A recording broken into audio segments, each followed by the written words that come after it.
Very very good morning বন্ধুরা, তোমরা কেমন আছো বলো? আমরা তো খুব ভালো আছি, দেখতেই পাচ্ছ।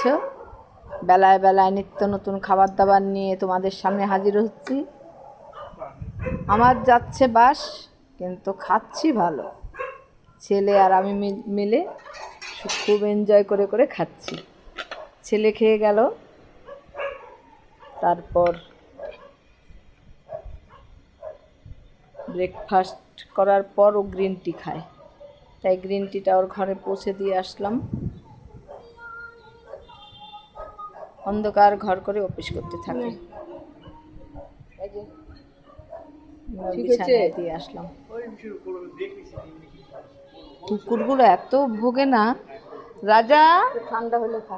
এই রাজা, জানাটা বন্ধ করতো, এত কুকুরের আওয়াজ আসে। জানলাটা বন্ধ করে দে। ভীষণ এই জানলার পাশে না, আর রাত্রেবেলা সব কুকুরগুলো এসে ঘুমোয়।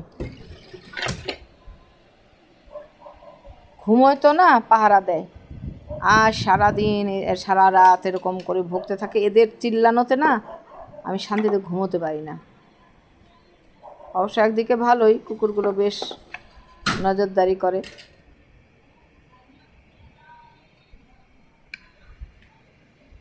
পাম্প চালিয়েছিলাম, অ্যাকোয়াগার্ড চালিয়েছিলাম, ওগুলো বন্ধ করলাম সব। এদিক দিয়ে ওষুধকে ঢেলে না ওপর করে দিয়েছি, যতক্ষণ সকাল দুপুর অবধি খোঁজার সময় নেই। ওরকম করে ছড়িয়ে রেখে দেই, যখন যেটা দরকার খাই। একবারে দুপুরে খাওয়ার পর সব ব্যাগে তুলে নিয়ে রেখে দিই। দেখো পিঠাগুলো কি সুন্দর হচ্ছে, চিতই পিঠাগুলো। এক ফুটটাও, এক ড্রপও তেল দিইনি কিন্তু কড়াইয়ে। একদম কড়াইটা ভালো করে পরিষ্কার করে তাতিয়ে নিয়েছি, তারপরে মিডিয়াম হাইয়ে দিয়ে করেছি। করে টোরে চাটা নিয়ে আরাম করে ব্রেকফাস্ট করতে বসলাম। আমার সাদা, মানে সাদা বলতে, হ্যাঁ সাদা পিঠাও বলে অনেকে, চিতই পিঠা দিয়ে চা দিয়ে খালি খালি ভাল লাগে, কিছু দিয়ে ভাল লাগে না। কারণ চিতই পিঠাতে লবণ থাকে তো হালকা। আমি অনেক সময় কী করি, এর মধ্যে লঙ্কা, পেঁয়াজ, তোমার ধনে পাতা এগুলো কুচিয়ে দিই, আরও টেস্ট লাগে। তবে আজকে দিইনি, আজকে এমনি করেছি, প্লেন করেছি। কয়েকদিন যাবৎ ইডলি রাত্রেবেলা, সকালবেলা ধোসা, ইডলি, কোনো দিন সাদা পিঠে, কোনো দিন মানে চলছে এরকম আর কি, অল্টারনেট করে। একবার অনেকগুলো গুঁড়া করে রেখে দিয়েছি। সকালবেলা যেদিন সাদা পিঠা খেতে ইচ্ছা করে সেদিন চিতই এটা করি, যেদিন ইডলি করার ইচ্ছা করে সেদিন ইডলি করি। ধোসা ইডলি একসাথেই করি। ধোসা আর ইডলি হয়তো মানে আমার একটা স্ট্যান্ডে 9টা করে হয়। একদিকে মাসিকেও দিই, তো একদিকে একবার করলেই হয়ে যায়। আর এদিকে তিনজনের জন্য 3টা ধোসা করে নিই, মাসির জন্য একটা, আমাদের দুজনের জন্য 2টো। এই সকালবেলা, যেদিন সকালবেলা সাদা পিঠে খাই সেদিন রাত্রেবেলা ধোসা ইডলি খাই। এই কয়েকদিন, এই সপ্তাহটা পুরো এই চলছে। আর দুপুরবেলা যা হোক রান্নাবান্না। একদিন তো দুপুরবেলা খায়নি, ছেলে অনেকগুলো খেয়ে নিয়েছিল। আর এগুলো খুব ভারী হয়, পেটে গিয়ে না খুব মানে ফুলে যায় একদম। দুপুরবেলা বলে মা আমি কিচ্ছু খাবো না। বিকেলবেলা চা খেলো একটু, তারপরে একবার রাত্রেবেলা খেলো, দুপুরে খেলোই না কিছু। এত সফট হয়েছিল পিঠেটা, দারুণ সফট হয়েছিল। আমাদের মেয়েদের কি বলো তো, সারাদিন তো রান্নাঘরেই কেটে যায়। সকালবেলা উঠে চা দিয়ে শুরু হয়। চা দিয়ে শুরু হয় না বলবো না, ঘর দুয়ার বাসি বিছানা তোলা, জানলা দরজা খোলা, কলাপসল গেট খোলা, ঘর ঝাড় দেওয়া। কারণ মাসি দেরি করে আসে, আমার এগুলো করতে হয়। ঘর ঝাড় দেওয়া, বাড়ির সামনে জল দেওয়া, উঠোনের সামনেটায় জল দেওয়া, একটুখানি ঝাড়ু লাগিয়ে, তারপরে ঠাকুরের ফুল তোলা, ঠাকুরের বাসন মাজা, তারপরে চা করা, চা খাওয়া। অনেক সময় চা কি একবার ব্রেকফাস্ট বানিয়ে একসাথে খেয়ে নিই, ব্রেকফাস্টের সাথেই।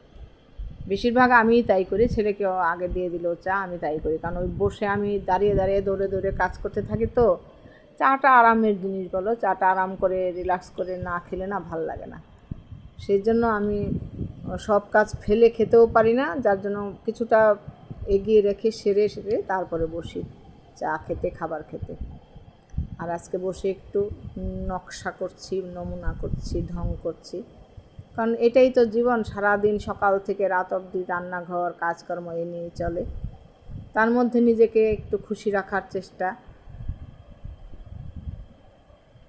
মনকে বুঝিয়ে রাখার চেষ্টা, এই আর কি। কারণ সারাক্ষণ পাড়া বেড়ানো, ঘোরা, আড্ডা মারা, এটাও করার সময় নেই। এগুলোরও দরকার হয়, কারোর সাথে মেশা, ঘোরাফেরা, আনন্দ করা, এগুলোরও দরকার হয় সবার জীবনে, সময় হয় না। ইদানিং একটু গান বাজনা এই সমস্তর মধ্যে জড়িয়েছি। এটা যখন হয়, এটা তো আর সবসময় থাকে না, যখন হবে তখন কিছুদিন আনন্দ ফুর্তি মনে যায়। বেশ কিছুদিন আমাদের রিহার্সাল হলো, অনেক কিছু হলো, খুব মিস করি ওই দিনগুলোকে। যাই হোক, সকালের পর্ব সেরে এবার দুপুরে, কালকের মাংস কিছুটা আছে, ওই জন্য একটু নিরামিষই করলাম। ছেলে বলছে অনেকদিন পনির খাই না, পনির করো। আর ওদিকে একটা পটল দিয়ে ডালের বড়ি দিয়ে একটা তরকারি করলাম, ডাল বসিয়েছি, ডালের বড়ি না তো ডালের বড়া করে। আর এদিক দিয়ে করলাম হলো তোমার পনির। এই আজকে দুপুরের মেনু। কারণ কালকেও এই যে দেখো হয়ে গেছে, কালকেও মাংস হয়েছিল তো, যার জন্য আর আজকে মাছ ঘরে নেই। মাংস ছিল, ওইটুকুই রান্না করেছি, মাছ ঘরে নেই, বাজারে যাওয়া হচ্ছে না, যার জন্য মানে এইটা সেটা দিয়ে ছেলেকে বুঝ দিয়ে চালাচ্ছি আর কি। এবার চলে এলাম রাত্রের রসনায়। তবে সাবস্ক্রাইব করো, লাইক করো, কমেন্টস করো, ভালো থেকো, গুড নাইট।